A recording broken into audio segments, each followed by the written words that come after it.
Episodio 2 de MVP Alterado, el podcast del Centro de Entrepreneurship de la Universidad de San Andrés, junto con el Club de Emprendedores. Y acá estoy una vez más con la mesa estable del podcast. Bauti, ¿cómo estás? ¿Cómo va, Claudio? ¿Todo bien? Todo muy bien. Bauti es quien representa al Club de Emprendedores en esta mesa. Y también estoy con mi coequiper, amigo, compañero del Centro de Entrepreneurship, con Andrés Porcel. ¿Cómo andás, Andy? ¿Qué tal, Clau? ¿Todo bien? Todo muy bien. Mucho laburo últimamente, ¿no? Estamos a full en esta última etapa del año con convocatorias abiertas, Spark Lab, Startup Competition, así que estamos metiéndole muchísimo buscando startups de todo el país para que apliquen a nuestras convocatorias. Pero buenísimo, la verdad, seguir haciendo el podcast, darnos un tiempo para hacer esto. Y en este segundo episodio vamos a empezar a cumplir con lo que dijimos el primero, ¿no? Esta idea de compartir lo que han hecho emprendedores y emprendedoras de la universidad, también del ecosistema, compartir sus historias. Así que hoy vamos a hacer la primera entrevista y estoy encantadísimo de tener al lado mío a Dano Yetzik, un graduado de la licenciatura en Administración de Empresas, camada 17, así que no se dice la edad, ¿o sí? ¿Se dice, Dano, la edad? No hay ningún problema. Primero, gracias por la invitación. 17 camada, estamos en los 39 recién cumplidos. Buenísimo, excelente. Bueno, así que, tal como dijimos en el primer episodio, hoy estamos en el segundo episodio de MVP Alterado, así que la idea hoy es poder compartir la experiencia de Dano. Acá la idea es que un poco, Andrés, vos nos guíes, que lo conocés hace mucho tiempo a Dano, y después compartir algunas noticias con el Club de Emprendedores y avanzar con este segundo episodio que esperamos sinceramente que les cope, que les guste y que a más de uno lo lleve a pensar en emprender. Bueno, Andy, si te parece, arranquemos con la entrevista. Primero preguntarle a Dano, ¿dijimos bien tu apellido? Estamos bien, estamos bien. Es que yo lo pensé, dije... Yetzik, la otra vez también, porque Dano nos acompaña mucho en Spark. Ya que lo conozco hace años, pero me cuesta a veces ver si lo pronuncio bien o mal. Bueno, está bien, lo dijimos bien esta vez. Dano, es un placer, la verdad que el ecosistema y estar trabajando con emprendedores y con startups te da amigos también y te da gente en la que podés contar siempre y que siempre nos damos una mano entre todos. Dano es uno de ellos, además de ser graduado de la universidad. Bueno, Seba de Avenida, es emprendedor serial, hace muchos años que emprende y está también siempre ayudando a emprendedores desde un montón de lugares. Así que nada, bienvenido también, me encanta que estés acá hoy. Para empezar, contanos un poco... Vámonos para atrás, como en Last Dance, la serie de Jordan, vámonos para atrás. Contanos un poquito, ¿cuándo empezaste a pensar en emprender? ¿A qué edad empezaste a pensar en emprender?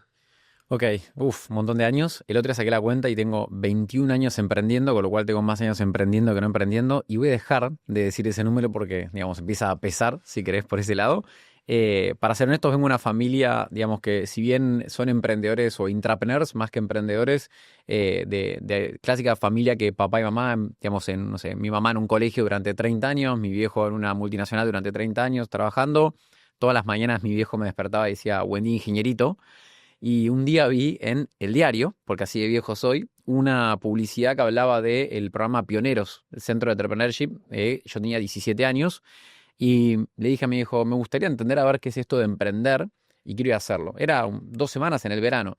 Entonces me anoté, fui y me acuerdo patente que el primer día volví a la casa de mis viejos, me había tomado el tren, llego ahí y le digo, no voy a ir a trabajar para nadie, voy a trabajar para mí, voy a ser mi propio jefe y voy a emprender. Mi viejo se va a ver, digamos, muerto de risa, obviamente, por dentro. Pero eso me generó dos partes, digamos, dos hilos en mi vida. El primero fue la decisión de la universidad a la cual iba a ir, porque en ese momento quería estudiar arquitectura, para hacer una idea, y elegí la San Andrés porque entendía que había una beta de entrepreneurship, había muchas historias de emprendedores, me molesta la palabra exitosa, pero muy buenos emprendedores que han construido cosas muy interesantes, y se notaba que había ahí algo dentro de la universidad, más obviamente toda la currícula. ¿En qué año entraste a la facu? Para más allá del año, no importa, pero digo, más o menos ¿en qué año entraste? Sos camada 17. Camada 17, será, 2006. 2006. 2005, por ahí, una cosa así, sí, imagino por ahí. Porque lo mecho con Good People. Good People tiene, 2008 entro. Porque Good People, la primera sociedad que hacemos es del 2008. Bien. Con lo cual nace, digamos, de esa época y ahora después charlaremos si quieren de eso. Hago ese curso y empecé mi primer startup o mi primer proyecto. Y ahí eso me disparó las ganas de emprender y de querer construir cosas. ¿Cuál fue ese proyecto? Ese proyecto se llamaba Oxylounge, que era un bar de oxígeno, de máquinas de oxígeno. Así como suena, se imagina el éxito que tuvo. Digamos, todavía sigue sin existir, pero había viajado a Estados Unidos a hacer snowboard, vi unas máquinas de oxígeno, un bar recreativo, digamos, en Aspen. Dije, wow, qué impresionante. Justo a la vuelta paso por México, veo lo mismo en Ciudad de México y dije, acá hay algo que no estamos viendo en Argentina. Empiezo justo ese curso, digamos, ese programa de entrepreneurship y decidimos hacer eso con el grupito que había, digamos, éramos 4 o 5 chicos de 17 años de distintas zonas de Argentina y lo presentamos. Dato anecdótico, el otro día escuchaba en Spotify la canción con la cual pitchamos. Porque aparte, digamos, el primer pitch hicimos todo un acting. O sea, cada uno pitchaba, ¿viste? Tenías, digamos, tu PPT, lo que sea, y nosotros apagamos las luces, teníamos los 4 jueces, que para mí eran tipo como Shark Tank. Mucha producción había Mucha ahí, producción. mucha producción. Es algo que creo que sigo haciéndolo, digamos, en mi historia, si querés, emprendedora. Y pusimos 07, Waiting in Line, que era una canción muy tranqui y todo, para recrear el concepto del oxígeno y cómo funcionaba. Bueno, durante unos meses fuimos intentándolo y los problemas que primero teníamos al principio era con 17 años ir a trabajar con un industrial, me miraban y me decían, estás loco, pibe, digamos, no entiendo ni lo que quieres hacer, nada. Y las otras enseñanzas eran que los chinos te pedían 1000 unidades para empezar y la verdad que no teníamos claro eso. Entonces lo primero que tuvimos que sortear, si querés, y haciendo un poco de parafraseo con el nombre del podcast, era el desarrollo de un MVP. Un MVP, no existía ni siquiera creo la palabra, no le decíamos en ese momento, ¿eh? Y fue crear la primera máquina de oxígeno, entonces la hicimos nosotros. Yo he ido a un colegio técnico, así que fuimos a comparar placas de aluminio, El tubo, todo, y las cánulas, porque, digamos, no teníamos la capacidad de desarrollar algo estéticamente mejor. Entonces tenías una cánula, que es lo mismo que ves en el hospital, una locura. bien prototipo. Súper Bien prototipo. Y me generé la primera indigestión, o como si fuese, digamos, en el estómago, porque puse esencias que no eran saludables. Así que me pegó para el otro lado. Pero bueno, aprendimos mucho en ese prototipo. Bueno. No tenía presente de esa startup. Pensé que habías arrancado con Good People ya estando en la universidad, o sea que viene de antes. Correcto, sí. Hicimos eso, nos duró más o menos unos 9 meses. De los 5 que éramos, 2 fuimos a la universidad, con lo cual seguí mucho tiempo con Nacho Mingo Arance, que fue con quien hicimos eso, y decidimos cortar el proyecto porque notábamos que no podía caminar. Pero ahí también conozco, a través de la universidad, a mi futuro socio de Good People, y antes de eso había hecho una empresa nada que ver con impresión de remeras customizadas por internet. Digamos, imagínense lo que existía en ese momento. Esa se la vendo a un competidor y con esa plata empezó Good People con Pablo Orlando dentro de la universidad y fue gracias a la conexión, digamos, del propio centro de entrepreneurship que me conecta con Pablo, que estaba con una idea parecida en otro ámbito, nos unimos y lo que nos pegaba mucho era la pasión por los deportes extremos y también estar acá en la universidad te ayudaba. Ahí simplemente para recordar, probablemente estaba Sergio Postigo, ¿no? En ese momento. Sí, correcto. Eminencia, recordado por todos los que en su momento emprendieron en la universidad. Sergio un poco buscaba generar eso y convertir lo que vos mismo decías. Bueno, voy a una universidad que se supone que es una universidad emprendedora o que te fomenta eso. Bueno, Sergio la verdad que hacía muchísimo por vincular eso y todo el mundo de la época tuya lo recuerda y evidentemente lo logró. Sí. ¿Y qué papel jugó ahí ese centro de entrepreneurship y Sergio y la universidad para que puedan desarrollar Good People y crecer? El centro de entrepreneurship, mira, se pone la piel de pollo, a mí me cambió la vida. O sea, yo iba a ser ingeniero, a trabajar en una multinacional y emprendí y hoy estoy feliz de haber tomado esa decisión. Con lo cual, lo primero fue tocarme una fibra, que creo que a los 17 ni loco puedo entender qué me tocó, o qué me generó, o qué me cambió. Honestamente, no lo sé porque en esa edad creo que gracias de casualidad que sabía vestirme y llegar hasta la universidad. Creo que después me abrió muchísimas puertas y particularmente creo que Sergio, el centro, los profesores hicieron algo, por lo menos en ese momento la escuela era como esa escuela de challengearte a partir del desafío. O sea, emprender es todo el tiempo un problema distinto a resolver, por lo menos es un poco la historia que tengo sobre todo en esa época. Y si bien obviamente tenías el marco teórico, creo que la mitad de mis compañeros de la facultad me sufrieron haciendo desde, no sé, el trabajo práctico de costos, el trabajo práctico de legales, registrar una marca, o sea, todo lo fui haciendo y debería haberle dado stock options a todos abiertamente. En ese camino, obviamente, eso te da un marco, te permite, digamos, aprender un montón y después manejarte mejor. Pero para mí era casi que ese psicoanálisis, ese psicólogo al que llegabas y decías, che, tengo este problema, ¿qué hago? Y en vez de decir, tú, bueno, vení, vamos a llorar, no era tipo, no un cachetazo porque no era así, pero era, vas a tener estos problemas todo el tiempo. Claro. Tipo, vamos a resolverlo, habla con tal, anda a ver a tal. Y ahí creo que la facultad, justo incomparable con lo que ustedes han hecho, si querés, los últimos años, había una red de 20 emprendedores, 50 como mucho, la mitad viviendo afuera, la mitad acá, gente que, y todos tenían el teléfono. O sea, la San Andrés levantaba un teléfono y alguien volvía y decía, vení, yo te ayudo. Y conseguías un abogado que impagable lo podías tener si querés en ese momento, que te atendía el teléfono. Necesitabas ver un tema de, no sé, importación y te atendía el número 1. O sea, y ese network, o sea, creo que es una de las cosas más valiosas que creo que como emprendedores muchas veces o subestimamos al principio o ni siquiera entendemos de que es algo que lo necesitas. O sea, solo no podés hacer esto. Lo que me llama la atención es lo parecido que es lo que contás al día a día que hacemos nosotros. O sea, esto que vos decís que sucedía en ese momento, básicamente, cambiándole un poco las palabras, es la misma historia de lo que hoy tratamos de hacer. ¿Querés contarnos un poco de Good People? Ahora, ¿Cómo yo fue? hoy venía pensando una pregunta en base a lo que estás diciendo recién y cosas que hablamos con Bauti, con los chicos, y tuvimos reuniones ayer también sobre cuán difícil es estudiar y trabajar o estudiar y emprender, y hoy hay muchos que están yendo para emprender y no, que no puedo con mi emprendimiento y no puedo con la facu, y es como que tienen miedo o chocan el emprendimiento o chocan la facu. ¿Se puede hacer las dos cosas bien? Sí, sí, sí. O sea, el que dice que no tiene tiempo y el que no puede es porque no se puede desafiar o no lo puede hacer. Incluso te lo duplico más. Hoy, con las herramientas de inteligencia artificial, que después podemos tocar temas si querés, no digo más fácil, es más rápido. Creo que incluso antes pensaba que era más fácil emprender con inteligencia artificial y todas las herramientas. Hoy creo que es más difícil porque AI te posibilita como herramienta, digamos, ir más rápido en un montón de cosas, pero te dificulta la diferenciación en propuesta-valor. Dicho todo esto, vuelvo para la pregunta, y una de las cosas que más me pasó a mí fue que, digamos, yo empecé, si querés, los primeros 2 años como diciendo, bueno, 80% a la universidad, 20% a mi emprendimiento, y lo que terminó pasando con el tiempo es que se fue invirtiendo al revés. No me fue mal, terminé con un promedio de 8 y pico, pero anecdóticamente mis mentores, digamos, de tesis fueron Fernanda Tamborini, y me toca ir a defender con Sergio Postigo y otros 2 profesores. Termino de defender y lo cuento, digamos, medio gracioso, medio mal, si querés, en el ambiente y Sergio me queda solo y me dice, bueno, ¿te fue bien? Te sacaste un 6. Yo dije, listo, buenísimo, ya está. O sea, ya está, tiro el birrete y me voy a solamente emprender. Y me dice, sos un cara dura, te sacaste un 8, pero quería probar a ver si te interesaba la tesis o no. Pero bueno, cosas que pasan. Bueno, Dano, si querés contarnos para los que no te conocen tanto, los chicos, qué es Good People, qué hacían ahí, qué hacen. Ok. Good People nace como una comunidad de deportes extremos que estaba pegada a un e-commerce en ese momento, que era lo que había.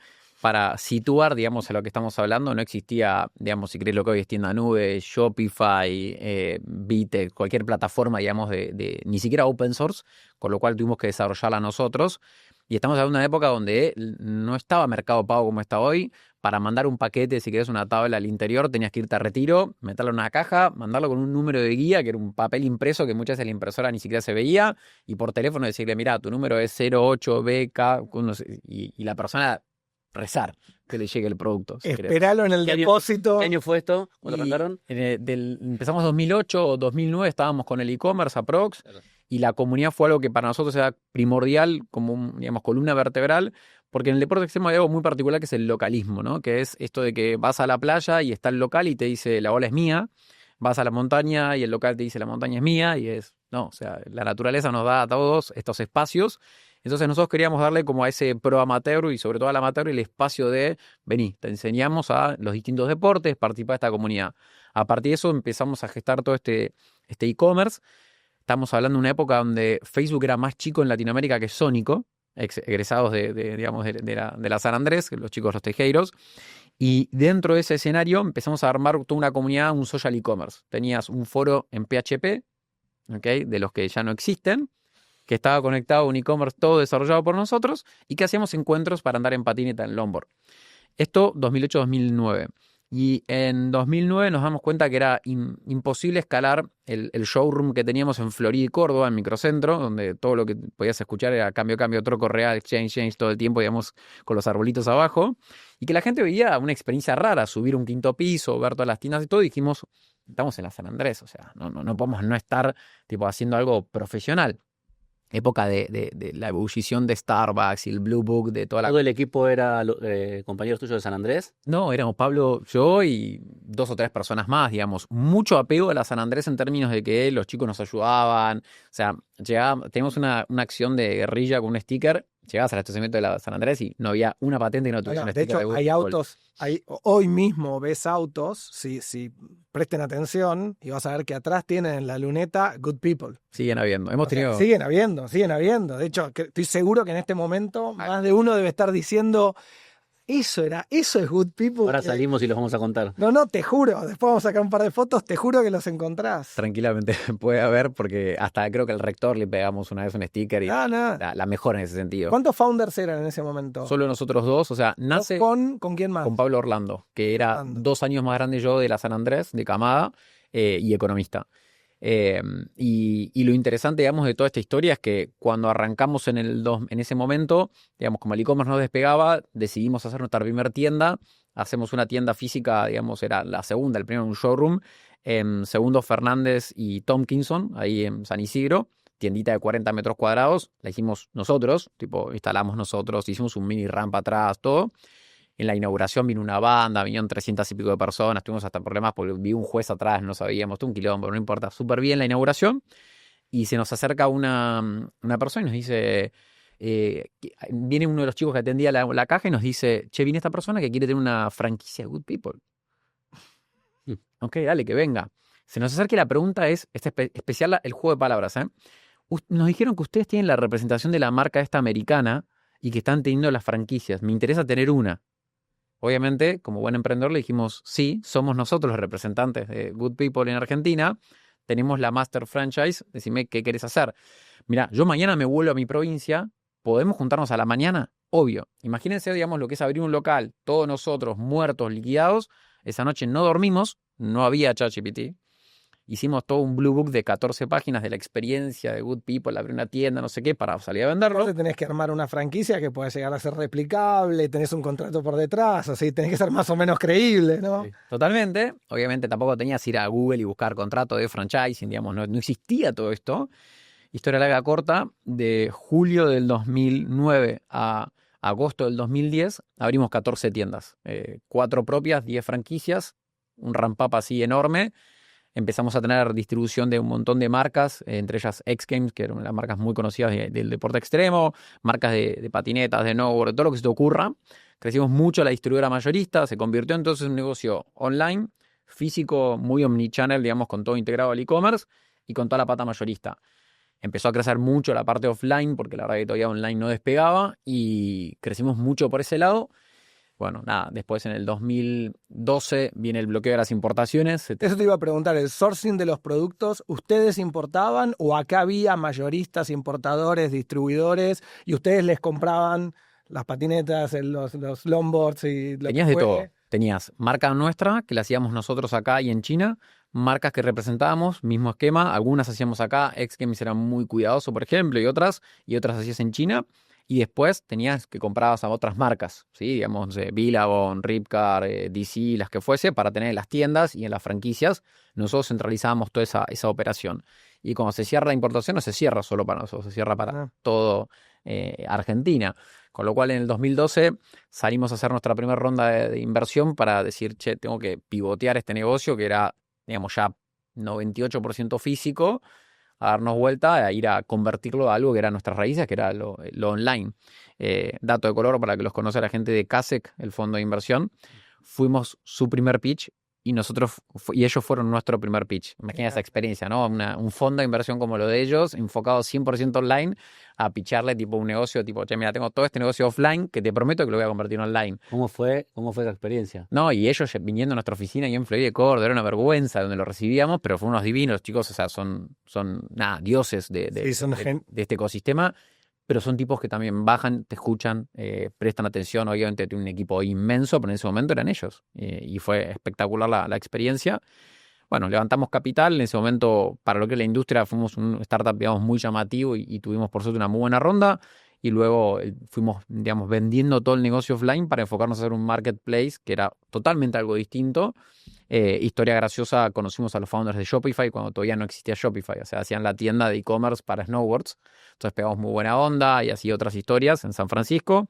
Y llegamos a operar en varios países eso. Y bueno, en el 2016 se termina de vender toda la última parte. Y es otra historia. Te iba a preguntar hitos, pero obviamente franquiciar, levantar la ronda y escalar, la verdad que iba por ahí. Contanos un poco cuál fue el momento por ahí o los momentos más difíciles de esa etapa.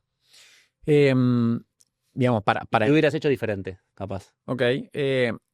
Creo que tuvimos momentos muy duros siendo muy jóvenes. Entonces, al crecer mucho y al cambiar mucho el ecosistema en Argentina y quizás habernos separado para crecer Estados Unidos y estar acá, o sea, Pablo se va a Estados Unidos, yo me quedo acá, empezamos a tener como diferencia horaria de 4 o 5 horas, entonces dificultad entre esa fluidez que teníamos de estar 24/7 hablando, sumado a que Argentina da un vuelco por completo con las importaciones, con, digamos, frenar el consumo como venía. Creo que el primer cheque rebotado de una franquicia sin que nos hubiese ni siquiera avisado de que no tenía la plata fue un golpe de realidad muy duro. En ese momento, obviamente, creo que tenía 24 años, una cosa así. A nivel ecosistema entre franquicias y todo, casi 100 personas atendiendo los locales y todo, o sea, un montón de gente. Fue como, che, esto no es todo color de rosas. O sea, no es ir a patinar y disfrutarlo. O sea, y creo que ese primer hito fue durísimo. Fue tener que salir a buscar cómo acomodábamos, digamos, nuestra propia caja. Sí, ¿cómo cubrías? ¿Cómo cubrías un cheque? Llamar al tipo del banco diciéndole, che, no tengo ni idea qué significa que rebotaste un cheque. O sea, ¿me puedes explicar? Y se mataba de risa el tipo. O sea, teníamos idea de haber estudiado contabilidad 1, viste, en la facu, pero nunca la experiencia real de que te digan rebotó el cheque de tal persona que depositaste y vos tenías esa plata contándola. Cosas de ese estilo. Creo que si haría algo distinto, crecería igual de rápido, pero crecería, digamos, no con solo flujo de caja, lo cual es paradójico porque es hermoso, porque no salís a buscar capital y repartir equity, pero íbamos muy sobre flujo, entonces cualquier cosa que se cortara te frenaba. Iba a dificultar y tenías que reaccionar rápido, esa es una. La otra, creo que definitivamente cuando vas a países tan grandes como Estados Unidos, México, Brasil, hace mucho sentido tener uno de los founders ahí porque la cosa va más rápido, o sea, eso sí es real, lo vimos y Pablo hizo un trabajo increíblemente bueno, pero es muy difícil no tener una buena orquestación de trabajo cuando tenés los dos lugares con una cantidad de quilombos y laburo en simultáneo. Si no lográs tener una buena relación increíble, teníamos, pero tipo buen flujo de laburo. Nos hablaba de metodologías ágiles, no tenías tipo la daily, la weekly, era tipo, te llamo cuando estoy saliendo de la oficina a mis 6 para que sean tus no sé qué, o sea, hay cosas de ese estilo. Y yo un punto de estás cansado, tipo, te dificulta eso. Creo que ahí pecamos de creer que podíamos abarcar todo juntos y eso fue uno de los aprendizajes. Pero yo creo que lo más interesante es que en todo ese momento pudimos disfrutar lo que hacíamos. O sea, pese a las dificultades que podías tener, lo veíamos como un tema a resolver y a seguir adelante. Y en ese momento tuvimos muy buenos inversores, muy buena gente que nos acompañó y nuestras familias también estaban siempre al pie del cañón. Yo creo que mi viejo hasta hace poco piensa que sigo vendiendo patinetas, pero bueno. ¿Pensaste cuando arrancaron Good People que iban en algún momento a vender esa compañía? Si lo pensaste, ¿cuál era tu aspiración post-venta? O sea, ¿qué pensabas hacer vos? ¿Qué creías que ibas a hacer en un futuro y qué terminó pasando? Yo creo que como la gran mayoría de los emprendedores, o por lo menos de mi camada, pensaban siempre en el IPO, ¿no? Llevar la compañía a hacerla pública y tocar la campana, por decir una forma. Nosotros vimos una ebullición espectacular al principio de la industria y cuando nosotros empezamos a desprendernos del negocio, la industria estaba pero destruida. O sea, a nivel GoPro pasó de ser una compañía que era $1 billion company a valer $40 millones en cuestión de semanas. O sea, se destrozó tremendo. Varias de las compañías grandes, y no estoy hablando tipo de las RIF, ¿no? Que ya se habían vendido, habían pasado a BF o a Vanity Fair, digamos, o compañías de ese estilo, sino muchas se estaban empezando a juntar porque no les daban, digamos, los números, Billabong empezó a comprar compañías, se convirtió casi en un private equity de estas marcas, DC, Volcom, empezaron todas como a unificarse en diferentes grupos, y es más, hace poquito salió la noticia de que uno de estos grupos que tenía la gran mayoría de estas marcas está en Chapter 11, o sea, terminó de pegársela en algún sentido. Entonces, a nosotros fue casi que una necesidad, digamos, salir adelante. No tuvimos el exit millonario que todos pueden imaginarse, sino que casi fue tipo, hicimos un buen trabajo en cerrar el negocio, digamos, offline, vendiéndolo a quienes estaban, vender la distribuidora, y la pata online fue, vendo parte de esto y la plataforma la usamos para lo que seguía después, que fue como una suerte de recompra para meter en un proyecto que nos metíamos luego, que era lo de Avenida, que bueno, es otro capítulo ¿Good más. People sigue existiendo hoy como tal? Paradójicamente, quien compra la parte online y todo, deja el dominio ahí muerto con la marca todo y nunca más lo usó. O sea, para nosotros, yo te diría casi que fue como... ¿Eso te molesta? Eso es, o sea, encima te molesta. Ya 3 años de psicoanálisis y hago Iron Man, ya se me pasó todo. Está bien. Ya no me molesta nada. No, porque la verdad que es cierto lo que vos preguntás, Andy, que a nosotros nos pasa mucho, ¿no? Está esta idea de, bueno, del exit. O sea, más allá de que sea una IPO o no, o sea, una salida a bolsa, una salida a convertirte en una empresa pública, ¿no? Como efectivamente se llama, que no tiene nada que ver con una empresa pública acá en Argentina, sino una empresa que cotiza en bolsa. Hay exits que son, bueno, vienen y te compran. Y es un poco la idea, cuando nosotros hablamos con a quienes aceleramos principalmente, que han sucedido algunos exits, y es una forma de success, ¿no? De éxito. En cuanto a que, bueno, te compraron, alguien vio el valor y tal vez vos ya estás cansado, ya tuviste la experiencia y querés pasar a otra cosa, pero está también esta lógica más emocional de que, bueno, qué sé yo, el dominio quedó ahí y algo que yo había hecho y que lo quise tanto, bueno, está bien. Ahí hemos comprado, para que se unía, en 23 países, marcas, dominios. O sea, uno de los trabajos que hicimos originales, es más, dato curioso, camadas de intercambio, no sé, de Canadá que venían acá, le pedíamos a los estudiantes si nos prestaba el pasaporte para registrar la marca allá. Y después cedíamos la marca. O sea, hemos hecho de todo en ese sentido. Sí te duele la parte quizás emocional por cómo, sobre todo cuando sos chico, comenzás algo, lo tomás demasiado personal y tuyo, y es un proceso también de maduración que después vas aprendiendo a que es una compañía. Y tenés que desprenderte. Y yo creo que ahora estamos en una etapa distinta, donde si bien creo fervientemente que vamos a ver, como dicen todos, viste, estos $0 trillion markets que salen por todos lados, que ni las vemos todavía dónde van a estar saliendo, sí creo que también hay una oportunidad para emprendedores jóvenes de, construir un proyecto con inteligencia artificial.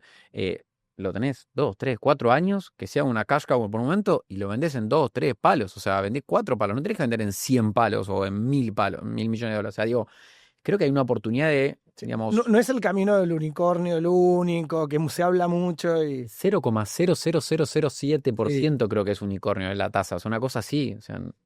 Y vivís más tranquilo también. Esto que venimos hablando del exit me trae por ahí a la mesa tema de inversión, de financiamiento en startups, pensando en no todas las startups nacen o buscan el exit, no todas las startups son para un VC.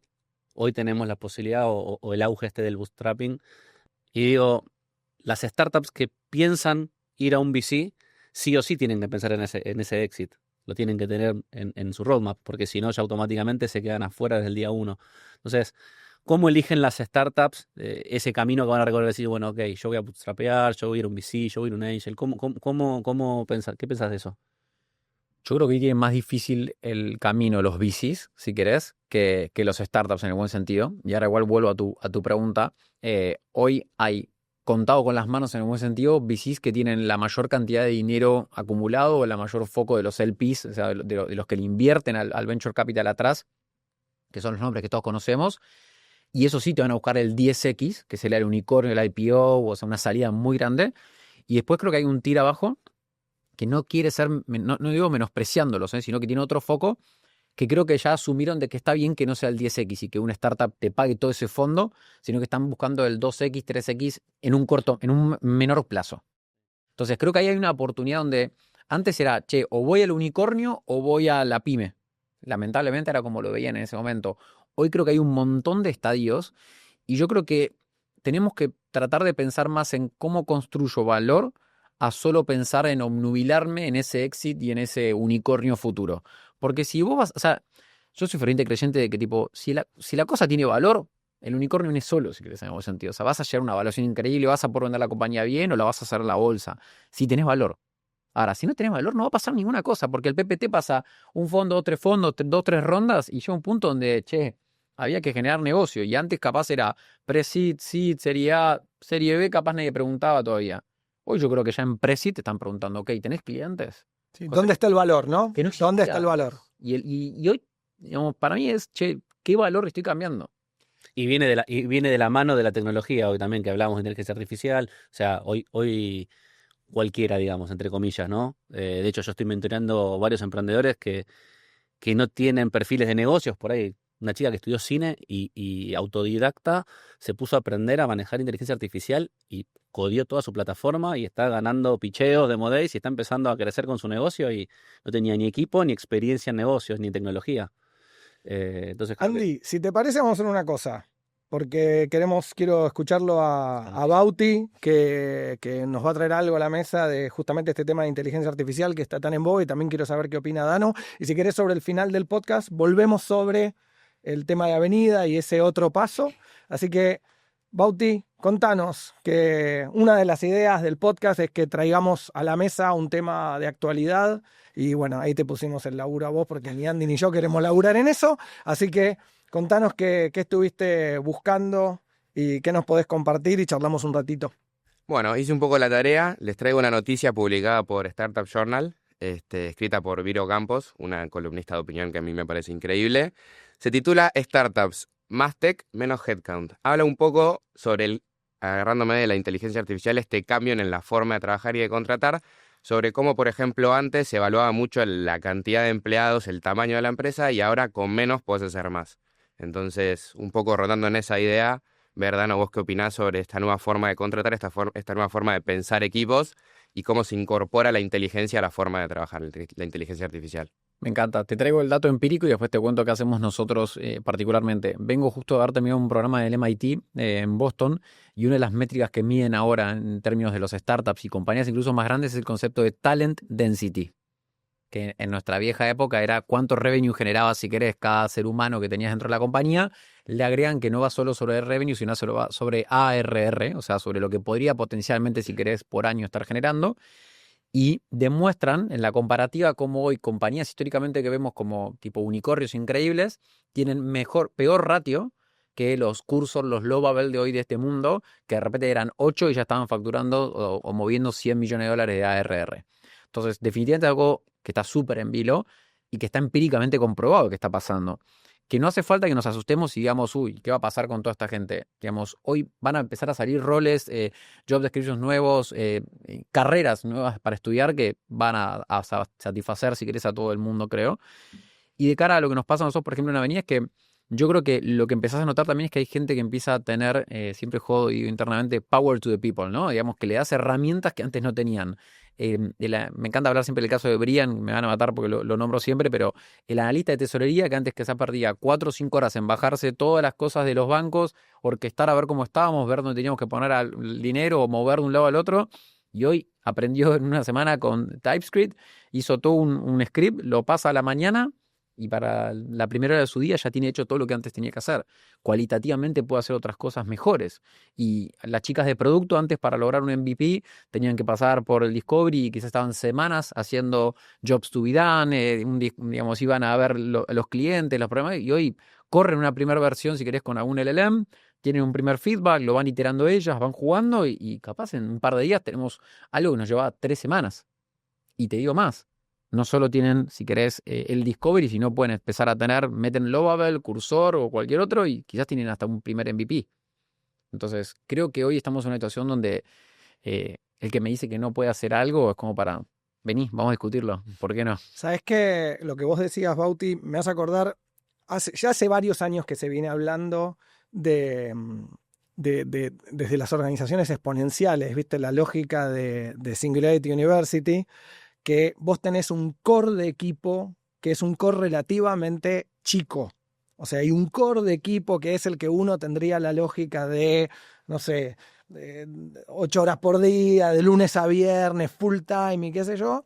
Y ese core, que es relativamente acotado y muy, muy tight, ¿viste? Muy, muy unido, tiene una cantidad de gente que trabaja pero no necesariamente de manera exclusiva, y lo que trae es el valor que vos querés que te suma efectivamente.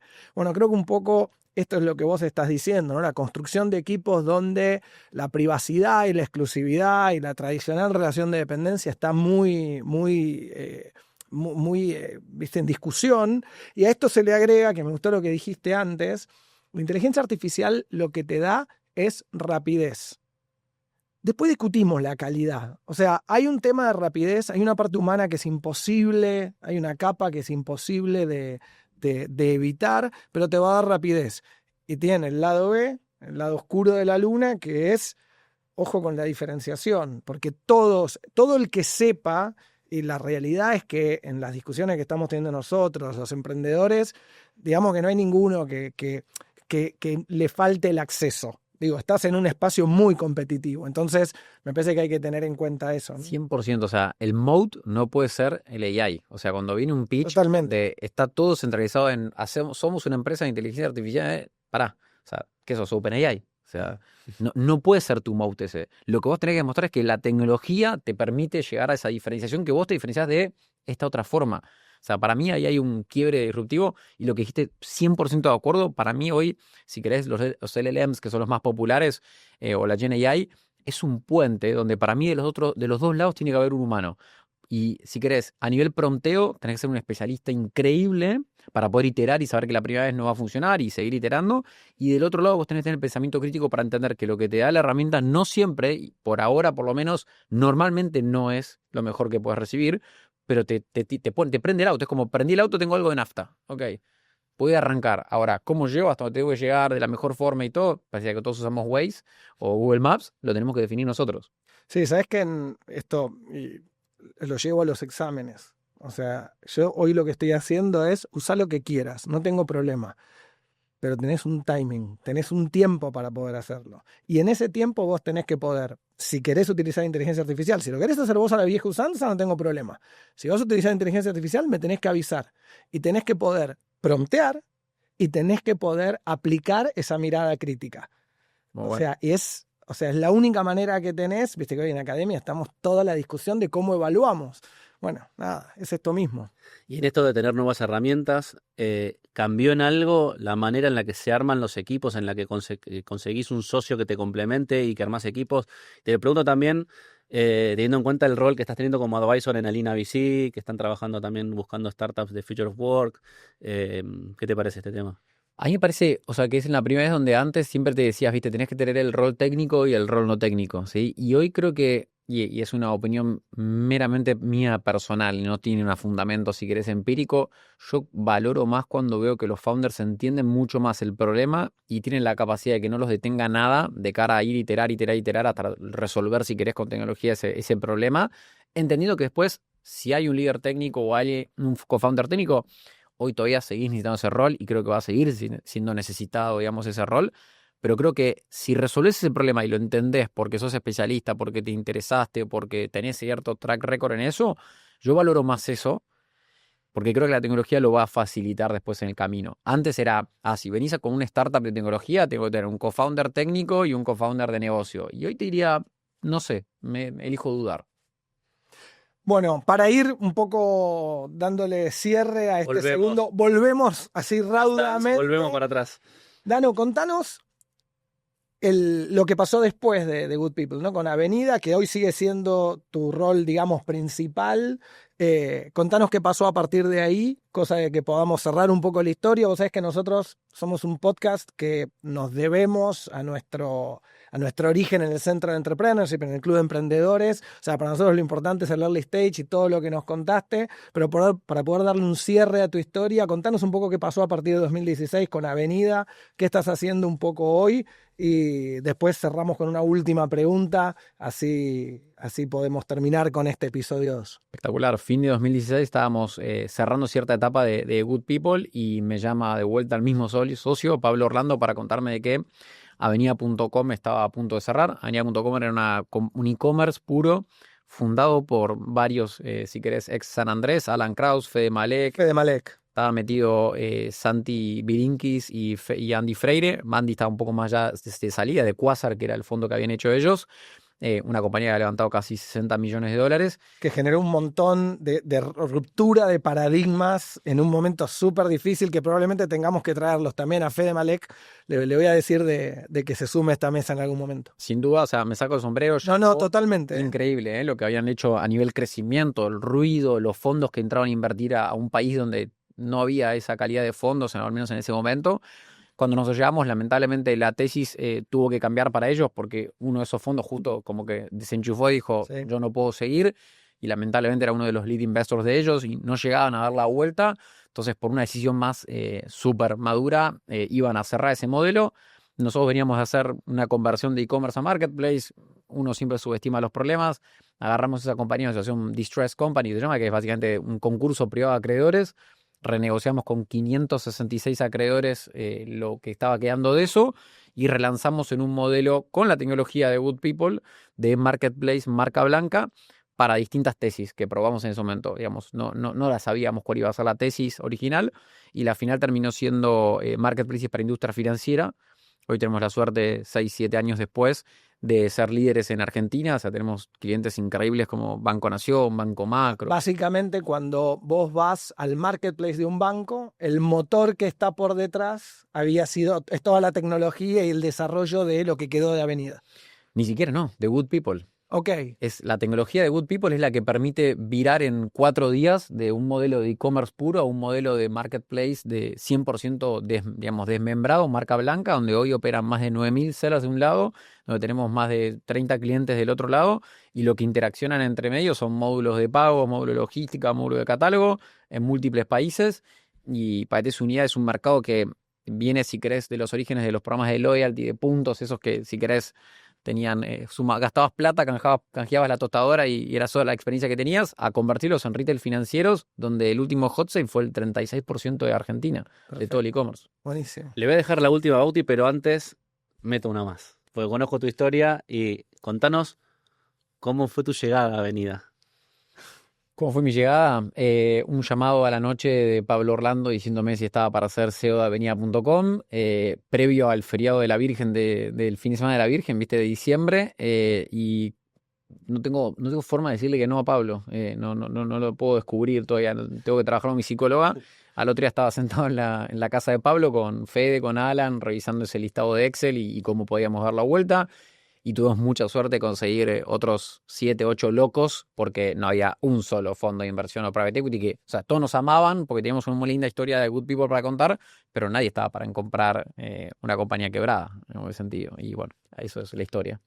Le dejo la última. Bueno, Dano, para cerrar, si ahora saliendo de la universidad te cruzaras con el Dano de hace 20 años, ese Dano que estaba arrancando a emprender en la universidad, y te pidiera un consejo, te pidiera un mensaje, algo que le pudieras recomendar, ¿qué le dirías?